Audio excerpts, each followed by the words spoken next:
Bienvenue, frères d'armes. Bienvenue sur Stratégos, la chaîne où nous explorons la vie des leaders et des stratèges qui ont marqué l'histoire. Aujourd'hui, nous allons plonger dans la vie de Charles de Gaulle, l'architecte de la France libre, visionnaire militaire et homme d'État qui a affronté les ténèbres de l'occupation et guidé sa nation vers un nouvel aube. Mais avant de commencer cette histoire inspirante, n'oubliez pas de nous soutenir dans notre croisade. Laissez un like, commentez, partagez cette vidéo et abonnez-vous à Stratégos. Votre soutien est le moteur de notre mission. Hissez les drapeaux, l'histoire de Charles de Gaulle commence. Première partie. Origines et premières années. Charles de Gaulle est né le 22 novembre 1890 dans la ville de Lille, en France. Son arrivée au monde s'est produite dans un contexte historique et social marqué par l'agitation politique et culturelle de la Troisième République française. La France, de la fin du XIXe siècle, était une nation qui luttait encore avec les blessures ouvertes par la défaite de la guerre franco-prussienne de 1870 et la perte de l'Alsace-Lorraine. Cet environnement d'incertitude et de désir de redressement national a profondément influencé la formation du jeune de Gaulle. La famille de Gaulle appartenait à la classe moyenne aisée, avec des racines dans la tradition catholique et un fort accent sur l'éducation. Son père, Henri de Gaulle, était un homme aux principes républicains, mais profondément influencé par la philosophie et la littérature classique. Henri travaillait comme professeur, enseignant la rhétorique et l'histoire, et encourageait les débats à la maison sur des sujets intellectuels et politiques. Sa mère, Jeanne Maillot, était une catholique fervente, avec une ferme croyance dans le devoir, l'honneur et la persévérance. Ces qualités se sont gravées chez le jeune Charles dès son plus jeune âge. Henri avait l'habitude de réciter des passages d'écrivains français comme Chateaubriand et Victor Hugo, tout en inculquant à ses enfants un sens du patriotisme. Dans ce contexte, Charles a développé son intérêt pour l'histoire, particulièrement pour les grands leaders français, comme Jeanne d'Arc et Napoléon Bonaparte. L'influence combinée de sa mère et de son père a façonné une personnalité disciplinée, introspective et ambitieuse, des caractéristiques qui l'accompagneront toute sa vie. Charles a reçu son éducation primaire au collège jésuite de Paris, où ses résultats scolaires ont été exceptionnels. Les jésuites, connus pour leur approche éducative rigoureuse, ont renforcé chez lui l'esprit critique, l'autodiscipline et un profond sens du devoir. Durant ces années, il a commencé à montrer un intérêt notable pour la stratégie militaire, la politique et la philosophie. Il était un lecteur vorace, et des auteurs comme Descartes, Nietzsche et Clausewitz ont laissé une marque indélébile sur sa vision du monde. À 19 ans, de Gaulle est entré à la prestigieuse école militaire de Saint-Cyr en 1909. Cette institution était connue comme le vivier des futurs leaders de l'armée française. Il s'y est rapidement distingué par son intelligence, sa capacité d'analyse stratégique et sa confiance, que certains considéraient comme de l'arrogance. Cependant, cette attitude n'était pas gratuite. Charles avait une vision claire de lui-même, comme un homme destiné à diriger. Alors que beaucoup de ses camarades se concentraient sur l'obéissance aveugle à la hiérarchie militaire, de Gaulle développait une approche plus réfléchie sur l'art de la guerre. Il était convaincu que le leadership efficace nécessitait à la fois une compréhension profonde de la stratégie et la capacité d'inspirer les autres. À Saint-Cyr, il a également montré son penchant pour l'oratoire, ce qui lui a permis de se distinguer dans les débats et les discussions sur des sujets tactiques et politiques. Après avoir obtenu son diplôme en 1912, il fut affecté au 33e régiment d'infanterie, basé à Arras. C'est là qu'il commença à apprendre les réalités du commandement militaire, sous les ordres du colonel Philippe Pétain, qui jouerait plus tard un rôle contradictoire dans sa vie. Pétain était connu pour son approche pragmatique et prudente, des qualités qui impressionnèrent initialement de Gaulle, mais qui, avec le temps, différeraient de sa vision plus audacieuse et visionnaire. Lorsque la Première Guerre mondiale éclata en 1914, Charles de Gaulle se retrouva au cœur du conflit le plus dévastateur que l'Europe ait connu jusqu'alors. En tant que jeune sous-lieutenant, il fit preuve d'un courage inébranlable et d'une remarquable capacité d'adaptation aux difficiles conditions du front occidental. Il fut blessé au combat durant les premières phases de la guerre, mais sa détermination le poussa à retourner sur le champ de bataille. En 1916, lors de la sanglante bataille de Verdun, de Gaulle mena ses hommes avec une bravoure qui inspirait le respect à ses supérieurs et à ses subordonnés.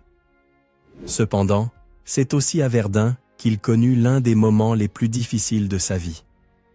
Lors d'une offensive allemande, il fut grièvement blessé et fait prisonnier. Il passa les 32 mois suivants dans divers camps de prisonniers de guerre, une expérience qui marqua profondément son caractère.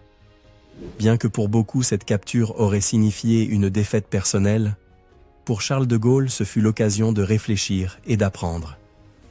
Durant son emprisonnement, il écrivit abondamment sur les tactiques militaires et la stratégie, anticipant les besoins d'une guerre moderne. Il tenta de s'échapper à 5 reprises, échouant à chaque fois, mais ses actions démontrèrent sa résilience et sa détermination à ne jamais accepter la défaite. Durant sa captivité, de Gaulle observa également de près les faiblesses de l'armée française et commença à développer des idées sur la façon de la transformer. Ces réflexions formeraient d'où la base de ses futures théories militaires, qui défiaient souvent l'orthodoxie de son temps. Lorsqu'il fut finalement libéré en 1918, Charles de Gaulle retourna en France avec un mélange de fierté et de frustration. Il avait survécu à la guerre, mais il avait aussi vu de près les profondes divisions et les défis auxquels son pays était confronté.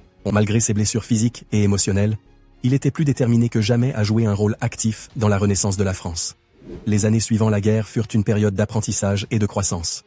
Il commença à travailler en étroite collaboration avec certains des principaux penseurs militaires de France, y compris Pétain lui-même, qui reconnut le talent de son ancien subordonné. Cependant, à mesure que de Gaulle mûrissait, il commençait également à prendre ses distances avec les visions les plus conservatrices de ses supérieurs, se préparant à un avenir où son leadership deviendrait essentiel au destin de la France. L'enfance, l'éducation et les premières années de Charles de Gaulle nous montrent non seulement l'origine d'un homme extraordinaire, mais aussi comment les valeurs familiales, la formation académique et les expériences précoces peuvent façonner un leader qui changerait le cours de l'histoire. Ce que de Gaulle apprit durant ces années ne le prépara pas seulement à faire face à des défis personnels et professionnels, mais lui donna également la vision et la résilience nécessaires pour guider sa nation dans les moments les plus sombres. Deuxième partie, entre les guerres. Après l'armistice de 1918, la France était dévastée. Les tranchées, la boue et les ruines étaient un témoignage visible des horreurs de la Première Guerre mondiale. Mais les cicatrices invisibles, économiques, sociales et politiques, étaient encore plus profondes. Dans ce contexte, Charles de Gaulle, un jeune officier qui avait survécu au camp de prisonniers allemands, retourna dans un pays qui avait besoin de se reconstruire. Mais la tâche ne serait pas facile. De Gaulle, comme beaucoup de ses contemporains, fut confronté à la réalité d'une armée française qui, bien que victorieuse, restait prisonnière des stratégies d'antan. Tandis que d'autres célébraient la paix, de Gaulle réfléchissait aux leçons de la guerre et s'obstinait sur une idée. Le monde avait changé, et la guerre aussi. La France, pourtant, semblait aveugle à cette transformation.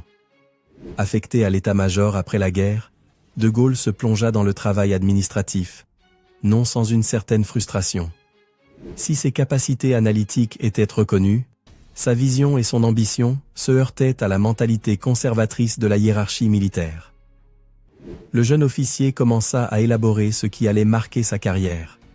Une profonde désillusion face aux tactiques militaires traditionnelles et un désir ardent de les révolutionner. Dans les années 20, de Gaulle devint un érudit de la guerre. Durant ses affectations dans diverses unités et son temps passé à l'état-major, il consacra de longues heures à l'analyse de conflits historiques et contemporains. Influencé par les écrits de stratèges tels que Karl von Clausewitz et J.F.C. Fuller, de Gaulle commença à formuler ses propres théories sur la guerre moderne. Au cœur de sa pensée se trouvait une prémisse audacieuse. L'avenir des conflits ne se déciderait pas dans de longues et épuisantes tranchées, mais dans la vitesse, la mobilité et l'utilisation coordonnée de forces blindées. Pour beaucoup d'officiers français, ces idées étaient hérétiques. Après tout, la France avait bâti sa sécurité autour de la ligne Maginot, un vaste réseau de fortifications statiques qui représentait l'aboutissement d'une doctrine défensive. Mais pour de Gaulle, ces fortifications n'étaient pas un symbole de sécurité, mais un témoignage de la peur. La France, affirmait-il, était attachée à un passé qui n'existait plus. En 1927, De Gaulle fut promu commandant et affecté à un régiment d'infanterie à Trèves, en Allemagne, dans le cadre des forces d'occupation du Rhin. Il eut là l'occasion d'observer de près la situation politique et militaire allemande. Malgré les restrictions du traité de Versailles, De Gaulle percevait une résurgence du moral et du potentiel militaire allemand, alimenté par un nationalisme croissant. Ces observations renforcèrent sa conviction quant à la nécessité d'une armée française moderne et agile, prête à affronter de nouvelles menaces. En 1934, il publia son premier livre, Vers une armée de métier, où il présenta ses idées sur la modernisation de l'armée française. De Gaulle préconisait une force professionnelle bien entraînée et équipée de chars et de véhicules mécanisés, capables de porter la guerre sur le territoire ennemi avec rapidité et précision. Si le livre attira une certaine attention, il suscita aussi des critiques. Ses idées étaient considérées comme peu orthodoxes et même dangereuses. Beaucoup au sein de la hiérarchie militaire française considérèrent De Gaulle comme un jeune insolent qui défiait le statu quo. La carrière militaire en ascension et le contexte politique de l'entre-deux-guerres. Malgré les résistances, la carrière de Gaulle progressa.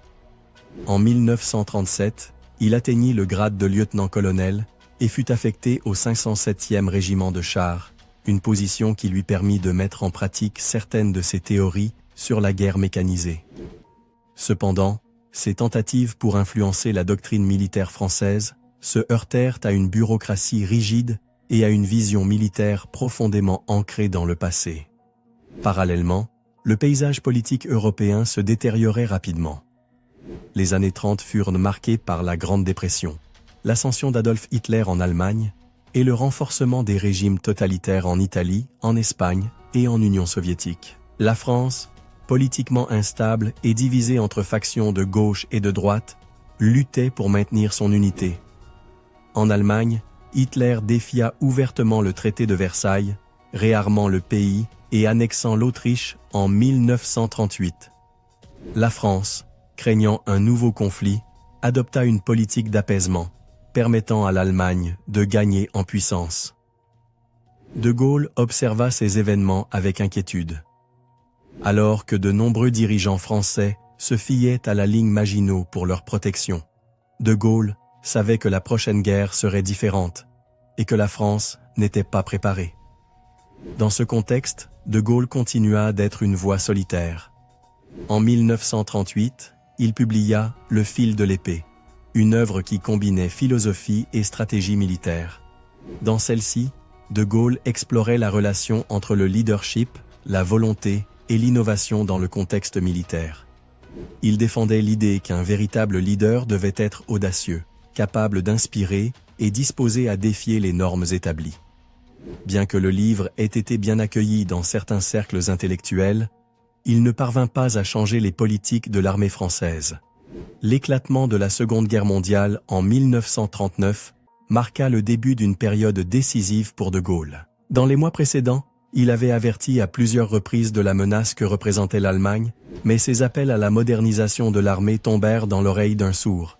La France entra en guerre en se fiant à des stratégies obsolètes et à une infrastructure défensive qui serait bientôt surpassée par la Blitzkrieg, la tactique allemande de guerre éclair, basée précisément sur les principes de vitesse et de mobilité que De Gaulle défendait depuis des années. Lorsque les forces allemandes envahirent la Pologne en septembre 1939, De Gaulle fut affecté à un poste administratif, loin du front. Cependant, son opportunité de démontrer la valeur de ses idées arriverait en mai 1940, lorsque l'Allemagne lança son invasion de la France et des Pays-Bas.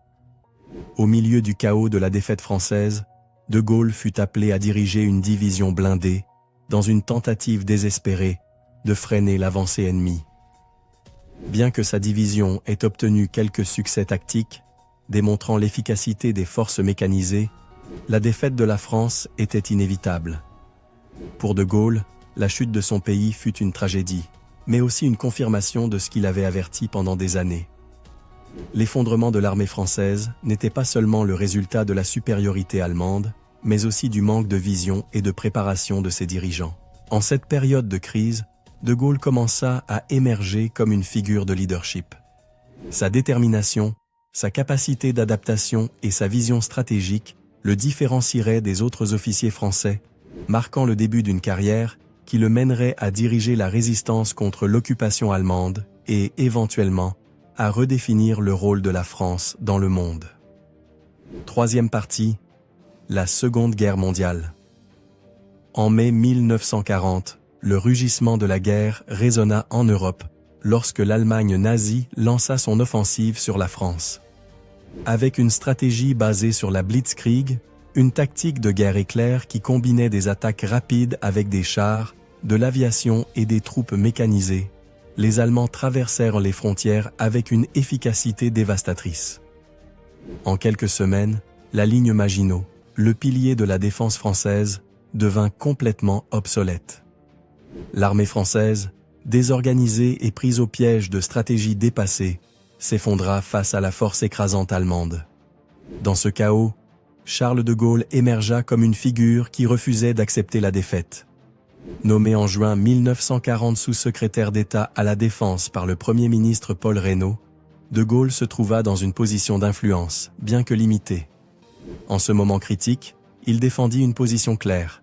La France devait résister à tout prix. Il argumentait que même si les batailles sur le territoire français étaient perdues, la lutte pour la liberté de la nation pouvait continuer depuis d'autres latitudes.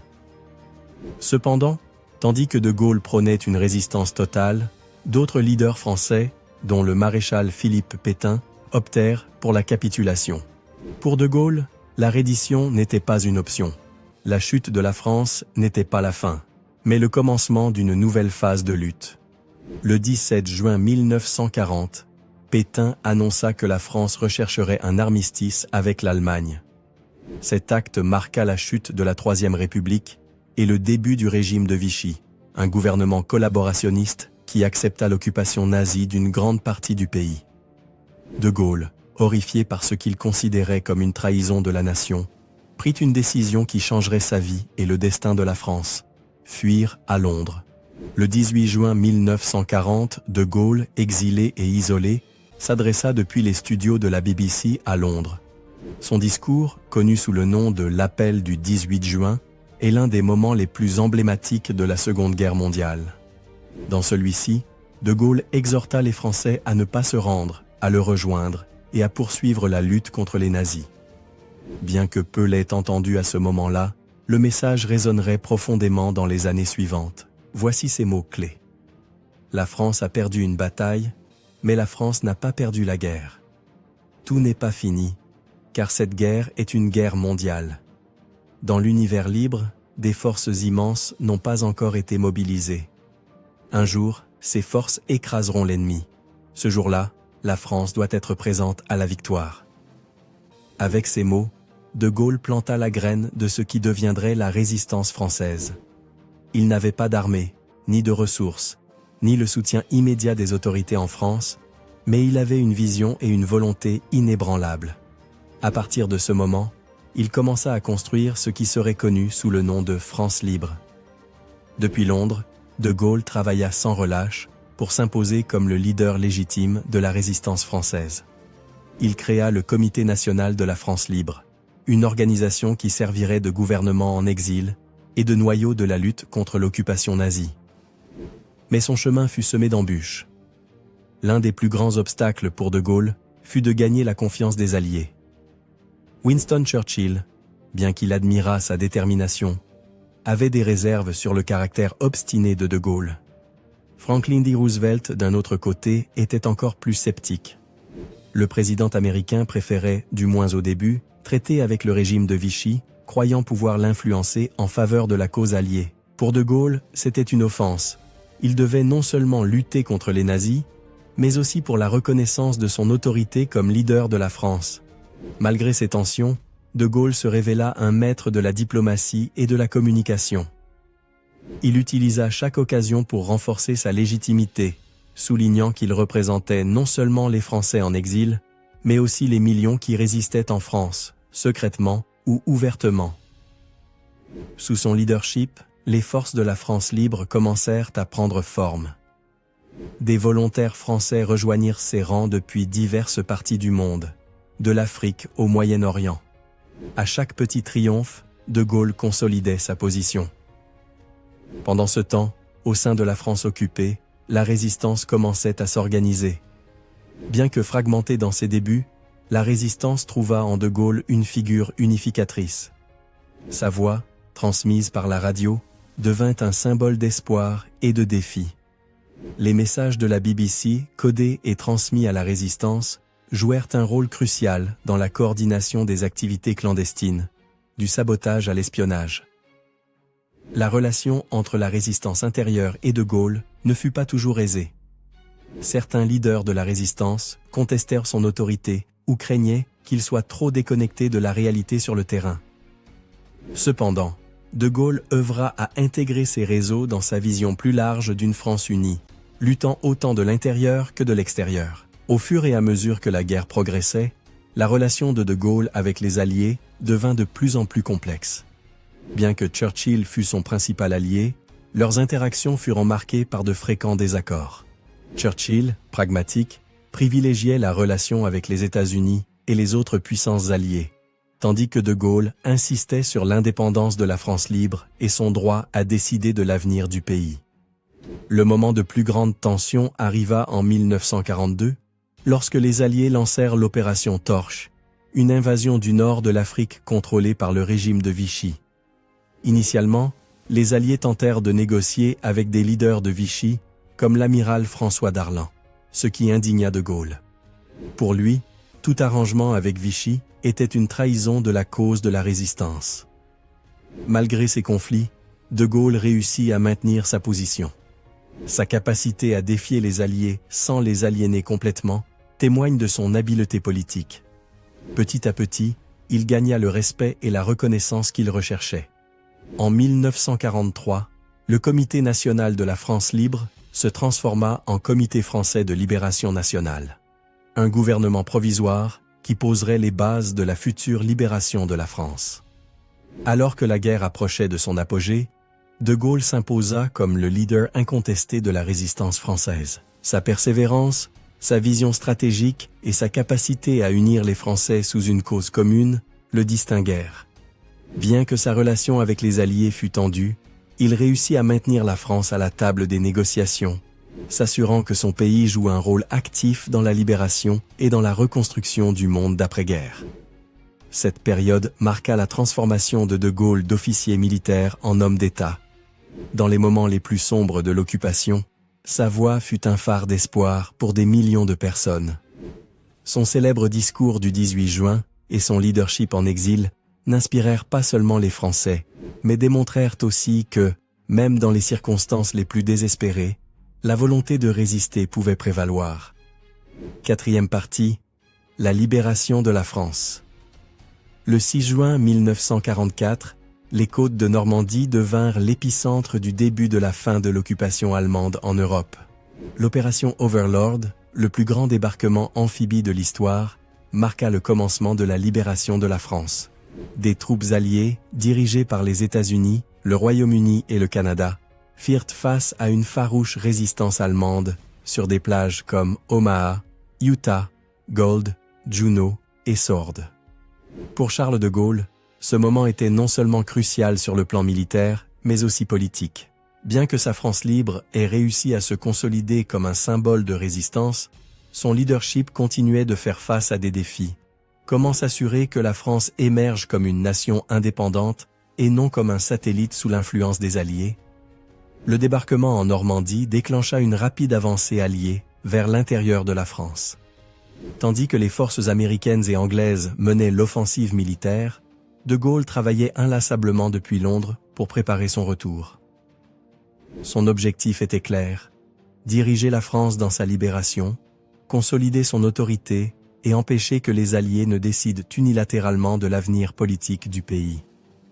La libération de Paris, en août 1944, fut un tournant. Les forces de la résistance intérieure, coordonnées avec les Alliés, lancèrent un soulèvement contre les occupants nazis. Au milieu des combats, De Gaulle entra triomphalement dans la ville le 25 août, parcourant les Champs-Élysées au milieu de foules en liesse. Ce moment, capté par les photographies et les films, le consacra comme le sauveur de la nation. Après la libération, de Gaulle assuma le leadership du gouvernement provisoire de la République française, GPRF. Il ne s'agissait pas d'un simple retour en arrière. De Gaulle n'avait pas l'intention de restaurer la Troisième République, dont le système parlementaire avait été, selon lui, à l'origine de nombreuses faiblesses politiques de la France. Il cherchait plutôt à établir un nouvel ordre politique qui consoliderait une France unifiée, indépendante et forte. Mais les défis étaient immenses. La France était dévastée économiquement et socialement.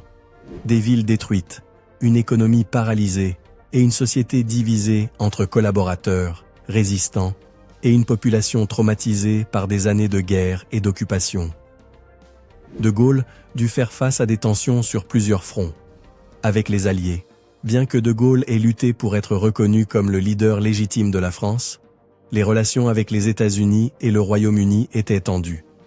Franklin D. Roosevelt continuait de se méfier de lui, le considérant trop autoritaire, tandis que Winston Churchill le respectait, mais se heurtait fréquemment à son caractère. De Gaulle insistait pour que la France soit traitée comme un égal au sein de la communauté internationale et non comme un pays secouru. Intérieurement, le gouvernement provisoire était une mosaïque de factions politiques, des communistes aux conservateurs.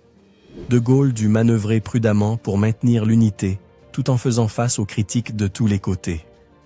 Certains l'accusaient d'autoritarisme, tandis que d'autres le considéraient comme la seule figure capable de diriger la France en ce moment critique. Restauration de la stabilité.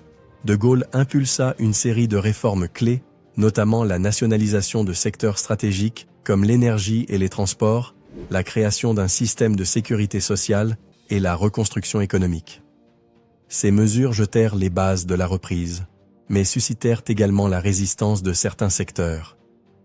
Malgré ces défis, De Gaulle réussit à consolider son autorité. Sa vision était claire. La France devait être une nation souveraine, dotée d'un système politique stable qui éviterait les faiblesses de la Troisième République. Cependant, les conflits internes et externes continueraient de marquer son leadership. Dans les années qui suivirent la fin de la Seconde Guerre mondiale, la France entra dans une période d'instabilité politique sous la Quatrième République.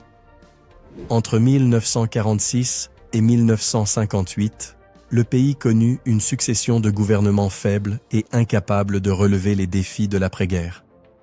Mais ce fut la guerre d'Algérie, commencée en 1954, qui précipita une crise qui allait changer le cours de l'histoire française. La guerre coloniale en Algérie divisa profondément la société française. Alors que certains défendaient l'indépendance algérienne, d'autres, notamment les colons français en Algérie, exigeaient que le territoire reste sous contrôle français. En 1958, un soulèvement militaire en Algérie menaça de déborder vers la France métropolitaine, plaçant le pays au bord d'un coup d'État. Dans ce contexte, Charles de Gaulle retourna au pouvoir comme figure d'unité nationale.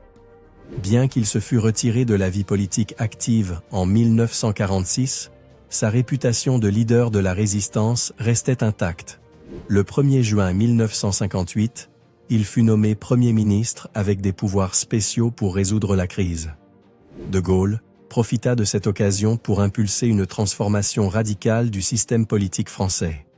Il propose une nouvelle constitution qui renforce significativement le pouvoir du président, créant un système semi-présidentiel qui équilibre le pouvoir exécutif et législatif. En décembre 1958, il est élu premier président de la Ve République, marquant la fin de la Quatrième République et le début d'une nouvelle ère. La création de la Ve République n'a pas seulement résolu les tensions politiques internes, mais a aussi permis à la France de se projeter à nouveau comme une puissance sur la scène internationale. Sous le leadership de Gaulle, la France adopte une politique étrangère indépendante, marquée par son retrait de la structure militaire de l'OTAN en 1966 et le développement d'un programme nucléaire propre. Sur le plan intérieur, De Gaulle fait face à des défis continus, du développement du mouvement étudiant et syndical dans les années 1960 aux tensions dans le processus de décolonisation. Cependant, son héritage comme architecte de la Ve République et comme le leader qui a reconstruit la France après la guerre demeure indélébile. Cinquième partie, l'héritage. Le 8 janvier 1959, Charles de Gaulle assume la présidence de la Ve République française. Il est arrivé au pouvoir au moment d'une profonde crise politique, avec une Quatrième République affaiblie par l'instabilité parlementaire et la guerre d'Algérie. De Gaulle ne représente pas seulement une figure d'autorité et de stabilité, mais aussi une vision claire d'une France moderne, forte et indépendante. Sa première tâche est de consolider les bases du nouveau système politique qu'il a lui-même conçu.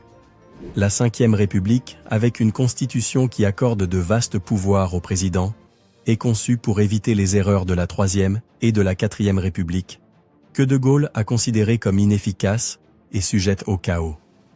Avec son leadership, la politique française s'oriente vers une stabilité qui permet des réformes profondes et un repositionnement stratégique sur la scène mondiale. Dans le domaine économique, de Gaulle est confronté à un pays ayant un besoin urgent de modernisation. La France est restée à la traîne après la Seconde Guerre mondiale et la reconstruction est vitale. Sous sa direction, des politiques économiques sont mises en œuvre qui favorisent la croissance industrielle, modernisent les infrastructures et jettent les bases de ce qui sera connu sous le nom de 30 Glorieuses, une période d'expansion économique qui transforme la nation. Un des piliers de la présidence de Gaulle est sa politique de grandeur, une vision de la France comme puissance mondiale indépendante et respectée. Ceci se reflète sur 3 grands fronts: la politique nucléaire, la relation avec l'OTAN et l'approche de la politique étrangère. Le programme nucléaire français, de Gaulle impulse avec vigueur le développement d'un programme nucléaire autonome.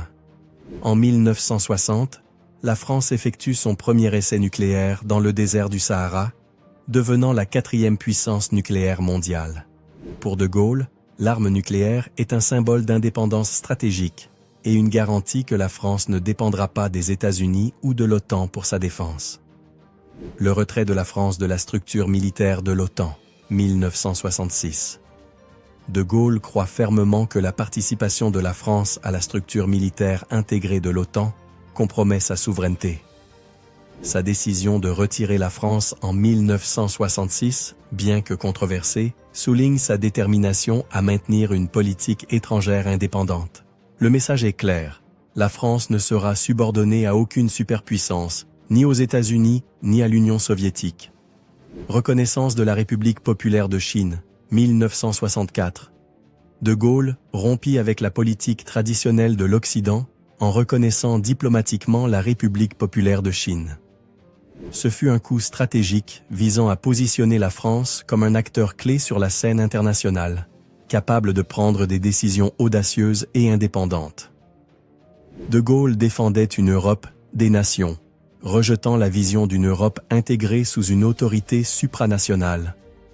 Bien qu'il ait soutenu la coopération économique, comme en témoigne la Communauté économique européenne, son accent a toujours été mis sur la préservation de la souveraineté nationale. Si la présidence de Gaulle a été marquée par des succès significatifs, elle a également connu des moments de crise. Le plus important fut, sans aucun doute, la crise de mai 1968, une période de protestation massive qui a ébranlé la France et mis en péril son gouvernement. Ce qui a commencé comme un mouvement étudiant dans les universités de Paris est rapidement devenu une révolte nationale. Des millions de travailleurs se sont joints aux étudiants dans des grèves générales, exigeant des réformes sociales et économiques. Les rues de Paris se sont remplies de barricades, d'affrontements avec la police et de revendications de changement. Pour de Gaulle, le mouvement représentait un défi direct à son autorité et une menace à l'ordre qu'il avait tant travaillé à restaurer. Dans un premier temps, de Gaulle a semblé hésiter. Il a brièvement disparu de la scène publique, se rendant à Baden-Baden, en Allemagne, pour rencontrer le général Jacques Massu, commandant des troupes françaises stationnées là-bas. Cependant, son retour fut décisif. Dans un discours télévisé, il a appelé à la nation, a dissous l'Assemblée nationale et a convoqué des élections anticipées.